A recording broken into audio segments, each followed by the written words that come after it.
Hello' বন্ধুসকল, স্বাগতম জনাইছোঁ মোৰ নতুন এটা ভিডিঅ'লৈ। আজি মই আপোনালোকৰ ওচৰলৈ বইল্ড ফিছ কাৰী ৰেচিপিটো লৈ আহিছোঁ। এই ৰেচিপিটো মই একেবাৰে তেল নিদিয়াকৈ বনাইছোঁ আৰু এনেদৰে বনালে বহুত হেল্ডিও হয়। চ' ভিডিঅ'টো যদি ভাল লাগে মোৰ চেনেলটো ছাবস্ক্ৰাইব কৰিবলৈ নাপাহৰিব। এতিয়া আহক ভিডিঅ'টো আমি আৰম্ভ কৰোঁ। এই ৰেচিপিটো বনাবলৈ আমাক লাগিব মাছ মই এনেকুৱা ধৰণৰ সৰু গোটা মাছ লৈছোঁ আৰু আপোনালোকে যিকোনো ধৰণৰ মাছ ল'ব পাৰে, খালি মাছটো ফ্ৰেছ হ'ব লাগে। এতিয়া প্ৰথমতে মই মাছখিনি ভালদৰে ধুই চাফা কৰি লৈছোঁ। এতিয়া মই এখন কাঁহী লৈছোঁ আৰু কাঁহীখনত মই ইয়াৰে 3টা মাছ লৈছোঁ। যিহেতু মই 2জন মানুহৰ কাৰণে এই ৰেচিপিটো বনাবলৈ লৈছোঁ, যদি আপোনালোকে বেছি মানুহৰ কাৰণে বনায় তেতিয়া আপোনালোকে বেছিকৈ মাছ ল'ব। এতিয়া মই মাছখিনিত অলপ নিমখ দি সকলো পিনে লাগি যোৱাকৈ ভালকৈ সানি লৈছোঁ। আপোনালোকেও এনেদৰে কৰি ল'ব। এয়া আমাৰ মাছখিনিত ভালকৈ নিমখ লগোৱা হৈ গৈছে। এতিয়া আহক আমি নেক্সট প্ৰচেছলৈ যাম। এতিয়া আমি গেছটো অন কৰি ইয়াত এডাল গ্ৰিল ষ্টেণ্ড পাতি লৈছোঁ আৰু আপোনালোকে গেছটো মিডিয়াম ফ্লেমত কৰি ল'ব। এতিয়া মই 2টা বিলাহী ভালকৈ ধুই ইয়াত দিছোঁ আৰু লগতে 2টা শুকান জলকীয়াও ইয়াত দি দিছোঁ আৰু এতিয়া মই এইখিনি অলপ সময় পুৰি ল'ম। এয়া আমাৰ জলকীয়াখিনি পুৰা হৈ গৈছে। এয়া দেখিছেনে কিমান ধুনীয়াকৈ জলকীয়াখিনি পুৰা হৈ গৈছে। আপোনালোকেও ঠিক একেদৰে পুৰি ল'ব। আৰু এয়া দেখিছেনে বিলাহীৰ পৰা বাকলি এৰাবলৈ ধৰিছে, মানে এইখিনি পুৰা হৈ গৈছে। আপোনালোকে এইটো হিচাপতে পুৰি ল'ব। এতিয়া আপোনালোকে এইখিনি নমাই বেলেগ এঠাইত লৈ ল'ব। এতিয়া আমি বিলাহীৰ পৰা বাকলিখিনি ভালদৰে গুচাই ল'ম।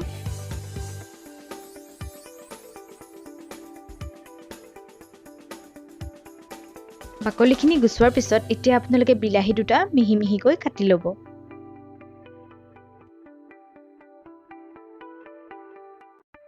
এতিয়া পুৰি থোৱা জলকীয়া কেইটাও ঠিক একেদৰে মিহিকৈ কাটি ল'ব।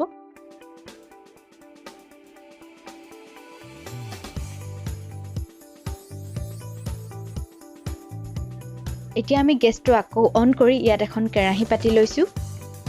এতিয়া মই ইয়াত 3টা মাছৰ জোখ অনুযায়ী পানী লৈ লৈছোঁ। আপোনালোকে আপোনালোকৰ মাছৰ জোখ অনুযায়ী পানী লৈ ল'ব। পানীখিনি আপোনালোকে এনেকৈ অলপমান উতলাই ল'ব। এনেকৈ উতলাৰ পিছত মাছখিনি মই এটা এটাকৈ কেৰাহীত দি দিছোঁ। এতিয়া এইখিনি আপোনালোকে অলপ সময় ভালদৰে উতলিবলৈ দিব। এতিয়া মই ইয়াত 2 চামুচ খুন্দি থোৱা আদা দি দিছোঁ আৰু এয়া লগতে দিছোঁ 2 চামুচ খুন্দি থোৱা নহৰু। এতিয়া মই এইখিনি লাহেকৈ অলপমান লৰাই দিছোঁ। এয়া 2টা কেঁচা জলকীয়া মই এনেদৰে ফালি দিছোঁ আৰু এয়া দিছোঁ পিঁয়াজ মই এটা মিডিয়াম চাইজৰ এনেদৰে মিহি মিহিকৈ কাটি লৈছোঁ। এয়া দিছোঁ জালুক মই আধা চামুচতকৈ অলপমান কমকৈ দিছোঁ। এতিয়া আমি ইয়াত কাটি থোৱা জলকীয়া আৰু বিলাহীখিনি একেলগে দি দিছোঁ। এতিয়া মই এইখিনি ভালদৰে মিক্স হোৱাকৈ লাহে লাহে লৰাই দিছোঁ। চাব যাতে মাছখিনি ভাঙি নাযায়, সেইবাবে আপোনালোকেও লাহে লাহে লৰাব। এতিয়া এইখিনি আপোনালোকে ভালদৰে উতলিবলৈ দিব, যাতে গোটেইখিনি ভালদৰে সিজি যায়।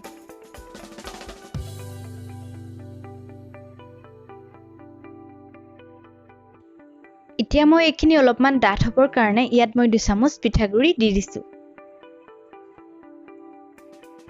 এতিয়া মই আকৌ এবাৰ লৰাই দিছোঁ, যাতে পিঠাগুড়িখিনি গোটেইখিনিৰ লগত ভালদৰে মিহলি হৈ যায়।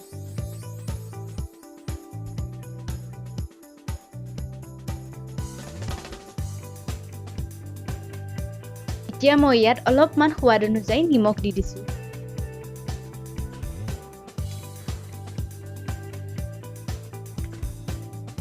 এতিয়া আমি এইখিনি 7 পৰা 10 মিনিট সময় ল' ফ্লেমত ভালদৰে বইল হ'বলৈ দিম।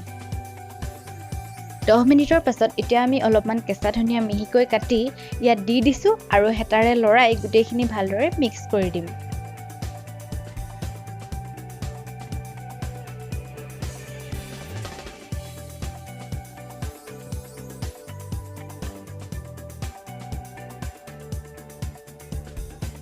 এয়া আমাৰ বইল্ড ফিছ কাৰী বনোৱা কমপ্লিট হৈ গৈছে। এতিয়া আমি গেছটো অফ কৰি অন্য এটা পাত্ৰত আপোনালোকক বাঢ়ি দেখুৱাম।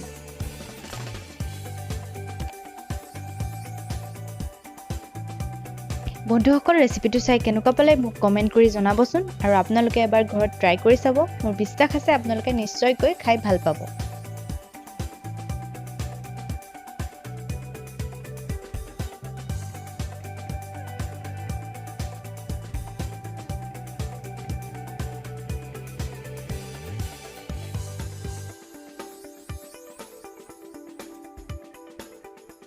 সো বন্ধুসকল আমাৰ ফিশ কাৰী খাবৰ কাৰণে একেবাৰে ৰেডি হৈ গৈছে যদি ভিডিওটো চাই ভাল পালে লাইক শেয়াৰ কমেন্ট আৰু সাবস্ক্ৰাইব কৰিবলৈ নাপাহৰিব আজিলৈ ইমানতে সামৰিছো ধন্যবাদ